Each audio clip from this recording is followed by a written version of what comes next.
Hopefully it is going to work this time. Check, check. Can you hear me? Can you see me? Confirmed. Yeah. Yep. Okay, today's lesson is all going to be about types and kinds of numbers. We're going to be studying the properties of numbers. But are there any follow-up questions from last week? Teacher, last week we covered handwriting styles for numbers 4 and 7. 4 can have an open top or a closed top. 7 can have a slash or no slash. My question is similar, but for the number 0, there is... Teacher, could I use the whiteboard? Oh, yeah, sure. Let me turn on sharing privileges for you. Thank There. you. I know a 0 can be written like this, or written like this, as a slashed 0 so that coder tools don't confuse it with the letter O.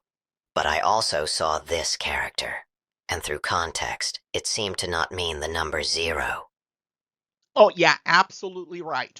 The circle with a backslash is not a 0. It is a symbol for prohibited, like no smoking or no parking. It's an instruction and it has nothing to do with the number 0. No, wait. It does mean 0 sometimes. There's some languages where the / circle is a letter of their alphabet. It was like Swedish or Norwegian or something. I can't remember. So just like in English, where we use a / to stop 0 from being confused for a letter, in those languages, people use a backslash to stop 0 from being confused for a letter in their alphabet. Oh, yeah, Noah, you had a question? Okay, that one is math, but it's not 0. It's called theta, and it's used in geometry. It's a placeholder for an angle measurement. What about this one? The lines go outside of the circle. Is this 0 or not? That's actually a character for an aspect of set theory. It's called the null set. That may be above what we're ready for right now. It's already hard enough to tell the difference between drawing lines on a screen and the abstract idea of the number of 0. But that's like an abstraction of an abstraction. But it does lead me into my first point.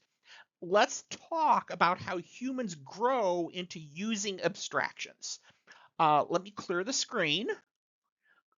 Now, according to Page's developmental psychology, there's 4 stages of understanding abstraction. Now, I'm simplifying this a lot, but hang on. The first one is physical to physical. Okay, this is how babies learn. There is this real world thing, and they use it to learn about real world things. That's why babies are always shoving things into their mouths. If they have a wooden block and they cram it into their mouth, they're using their mouth to learn about the block. They're using a physical thing to learn about a physical thing. So the baby is not thinking, this is a cube. They're just thinking, this is hard, smooth, and tastes like wood? Yes, exactly. It is pure sensory input. No abstraction required at all. But as humans grow, we hit the next stage, physical to abstract. So there. This is using physical things to learn about abstractions. We did this last week. 5 apples are used to understand the idea of 5. A 5-story building is used as a gateway to understanding the abstraction of 5. You look at the physical world in order to extract a concept. Is this why Earth children count on their fingers? Just plain counting is an abstraction, and children are not to that stage yet. They need the fingers as a physical thing in order to do the counting. Yeah, spot on, Alan. Your fingers are the physical object, and the resulting total is the abstraction. Now, the third stage is the reverse. This is abstract to physical. This means using abstractions or models to learn about the real world. This is the age where kids do a lot of science fair projects. To learn about a volcano, you don't take a field trip to go to a real volcano. That would be dangerous. Instead, students build a model of a volcano and use that model to learn about real physical volcanoes. Wait, isn't a baking soda volcano still a physical object? Yes, it's a physical object, but conceptually, it's an abstraction. The paper mache cone isn't a tectonic plate. It's a structural representation. It's a simulation. It's designed to teach you how gas pressure escapes a chamber in real life. It's using the conceptual tool to understand reality. And that finally brings us to our fourth stage, abstraction to abstraction. So here, using ideas to learn about other ideas. This is where high-level concepts come in, and students start to learn how to reason using pure logic. This is where you don't need blocks or apples or buildings or volcano models. You're manipulating pure concepts with other pure concepts. Is everyone with me so far? We are still a bit lost on that last one. Could you give an example? Literary analysis is one. Students do not start to study literature until they get older. As an example, George Orwell's Animal Farm is already an abstraction. Talking animals don't actually exist, Hey, but we we're use the Doug. Doug, I'm sorry. I apologize. Uh, Talking animals don't exist in my multiverse. What I meant is that children reading Animal Farm too early won't understand the themes of misplaced altruism or naivety of the working class. They can't take the abstraction of a fictional novel to study the abstraction of political corruption. Does that clear things up, Alan? It's still a bit hard for us to understand. We're a hive mind and never went through those kind of growing stages. We've always been like this, but we think we get it. Okay, that'll have to do for now. Anyway, the next part I should go over just touch the history around the middle of the 1900s. Two things happened. First, research mathematicians started to notice something. There was math for geometry, there was math for arithmetic, there was math for calculus, and we started looking deep into the foundations. Mathematicians began to notice similarities. Geometry, arithmetic, all these other mathematicians, they were already abstractions, but the mathematicians were discovering abstractions of abstractions. Now, the second thing that happened, there was this technological revolution, rocketry, the atomic age. Politicians were worried that students were falling behind and they're not going to be prepared for the modern world. This is where the mistake came in. Politicians saw that cutting edge math was an abstraction of an abstraction. So they assumed this is what the modern world needed. They titled it New Math and declared that this should be the way that students learn math from now on. After all, it's modern. But what politicians didn't account for is that students still in stage 2 learning of using real world to learn about abstraction, those students simply are not prepared for stage 4 learning on abstractions to learn abstractions. The biggest one of these, and why I mention new math at all, is cardinal and ordinal. Oh, I learned about this already. Cardinal and ordinal are the two properties of numbers. Oh, no, not at all. Cardinal and ordinal are properties of the Zermelo Fraenkel theory. This is that thing that mathematicians discovered was the foundation of all these different branches of mathematics. Cardinal and order are properties of the abstraction of the abstraction. Numbers themselves have a lot more properties than that. Illogical. Cardinal and ordinal are the only properties that exist. Oh, they're not. No. Robert, let's start with the easiest one. Nominal numbers. Here, nominal. This is when new math was being forced onto students, and it caused massive amounts of confusion for everyday scenarios. As an example, think about basketball players. If you have a player wearing jersey number 5 and another player wearing jersey number 7, the new math students, they were getting confused and they thought that player 7 must be bigger or greater than player number 5. Students were so drilled on set theory, that was the only way that they could think. But a jersey number is just a label. Yeah, exactly, Alan. It's a name. That's where nominal number comes from. Nominal name.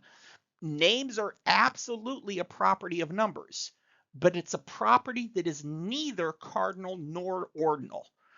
Using numbers as a name doesn't let you multiply the players together, and it doesn't mean player 7 is bigger than player 5. In fact, because of this new math disaster, some modern school curriculum have actually started explicitly teaching nominal numbers to kids just to fix that confusion.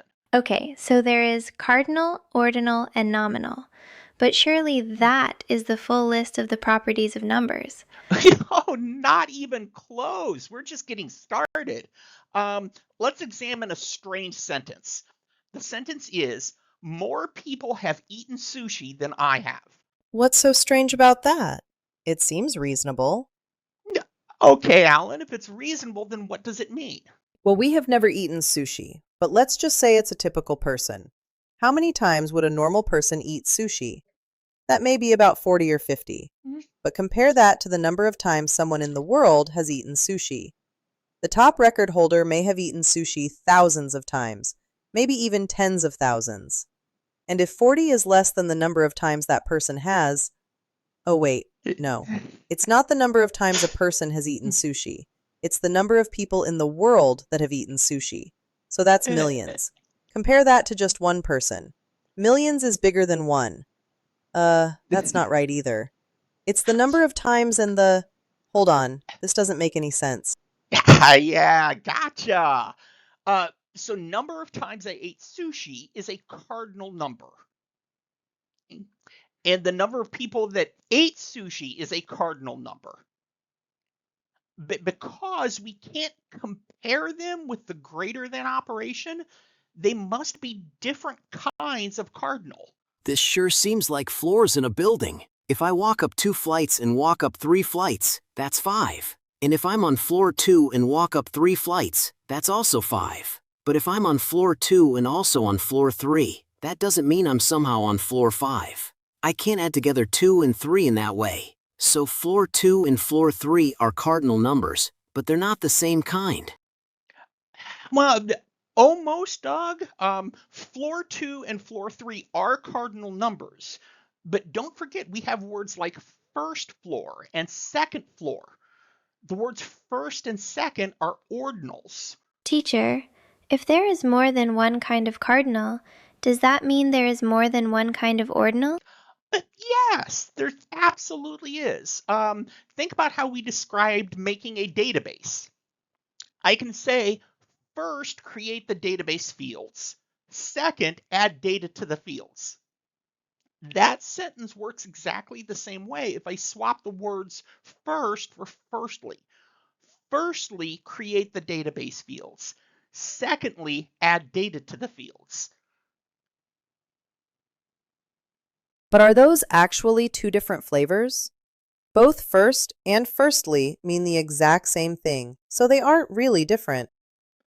They feel the same because first can pull double duty, but compare it to this sentence.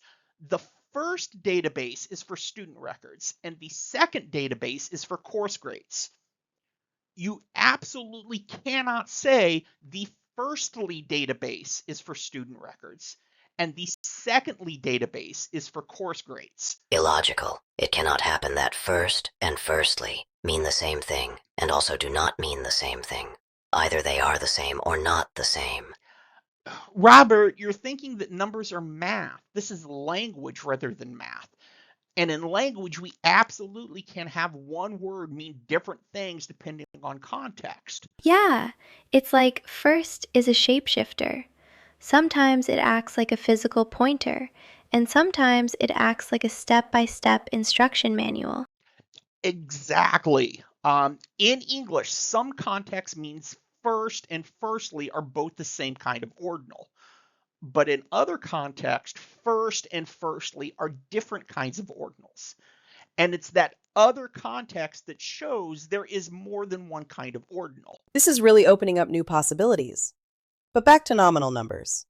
If nominal numbers are a third property of numbers that is outside of just cardinal and ordinal, is there more categories? Like a fourth property of numbers? Something that is not cardinal, not ordinal, and not nominal? Oh, yeah, there sure is. Basically, it goes on forever. There is no limit to the properties of numbers. Remember, cardinal and ordinal,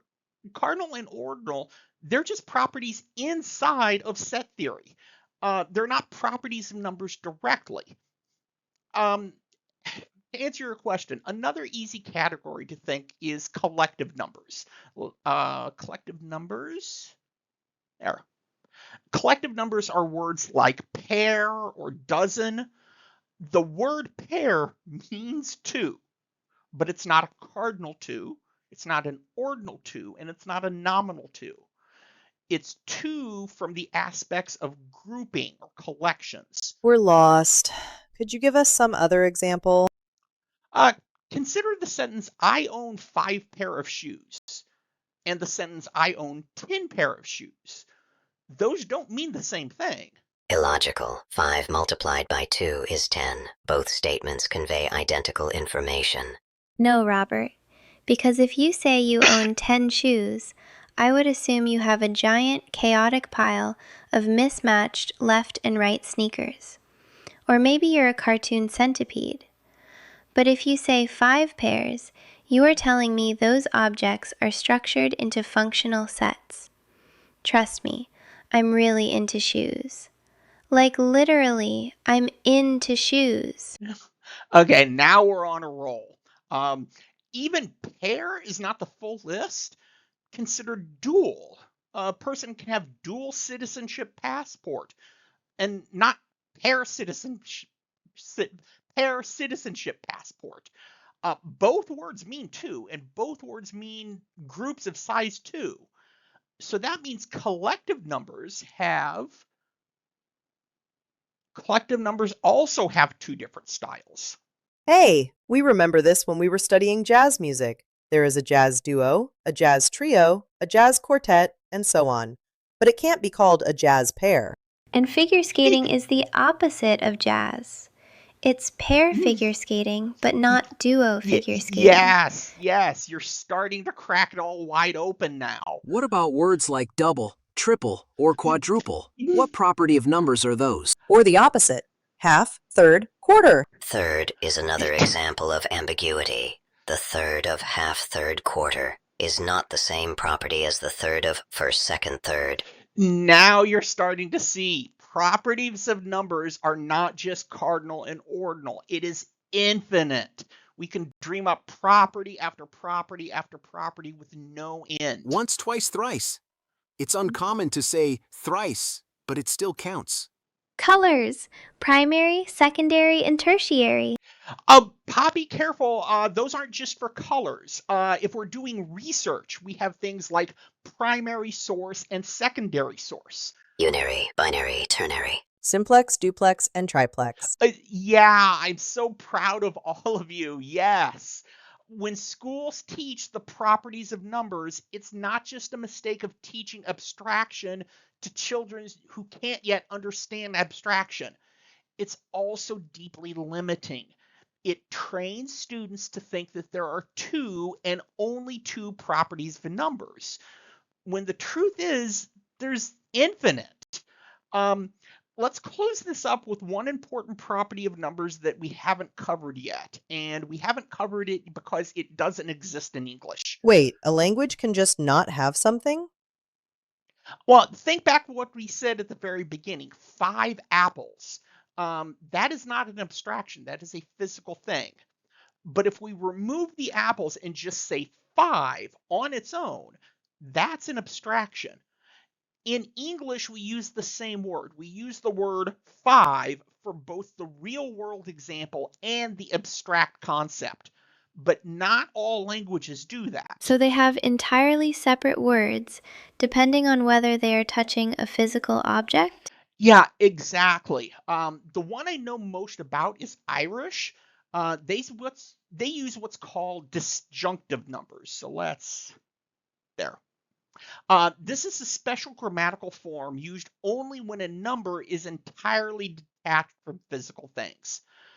Like when we talked about 2 apples or 2 floors in a building, Irish would use the word raw. Okay, raw. Okay, I can't roll my R's very well, so that pronunciation is not quite right, but it's something like raw. But when we start using abstractions, just the idea of 2, Irish would use the words ado. This is trippy. It's going to take us a while to wrap our mind around this. Yeah, we should probably stop for the day. This is a lot to take in. Let's leave with a sneak peek for next week. Today we learned when schools teach cardinal and ordinal, that is not the entire thing. Next week, we will learn that when schools teach about commutative, associative, distributive, that's not the whole list either. But that wraps it up for today. I'm recording this, so when I upload it on YouTube, if you need to go back and watch this again, you can do there. But remember, if you have questions, don't comment on the YouTube video. Email your questions to me directly. That is all for today. Bye-bye, everyone. End of Bye. transmission. Stay Goodbye. amazing. All right, see ya.